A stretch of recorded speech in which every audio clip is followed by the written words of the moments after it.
নামাজের চেয়েও, রোজার চেয়েও, দান খয়রাতের চেয়েও একটা বড় ইবাদত আছে। এটা কি আমি কি তোমাদের বলবো না? সাহাবারা তো অবাক, নামাজের চেয়েও বড় ইবাদত, রোজার চেয়েও বড়, দানের চেয়েও বড়।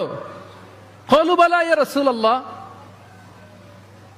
সাহাবারা বললেন অবশ্যই হে নবী, হ্যাঁ আপনি বলেন সেটা কি? বিষ্ণু সাল্লাল্লাহু আলাইহি ওয়াসাল্লাম বললেন ইসলাহু যাতিল বাইন, বিবাদমান দুই গ্রুপকে মাঝখান দিয়ে যে মিলিয়ে দেয়া। নামাজের চেয়েও বড়, রোজার চেয়েও, সাদাকার চেয়েও বড়, মিলায়া দেওয়া। আমরা মনে করি সেজদা দিতে দিতে কপালে দাগ ফেলে দিছি, এটাই তো বড় ইবাদত। এটা তো নিঃসন্দেহে বড় ইবাদত। আমরা মনে করি হজ করতে করতে শেষ করে ফেলতেছি, এটাই বড় ইবাদত।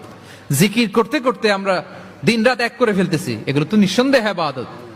কিন্তু দুই ভাই বিবাদমান দুই গ্রুপের মধ্যে আপনি যদি মিলিয়ে দেন, এগুলো নফল রোজা, নফল দান, নফল সালাতের চেয়েও বেশি সওয়াবের কাজ। পড়েন সুবহানাল্লাহ।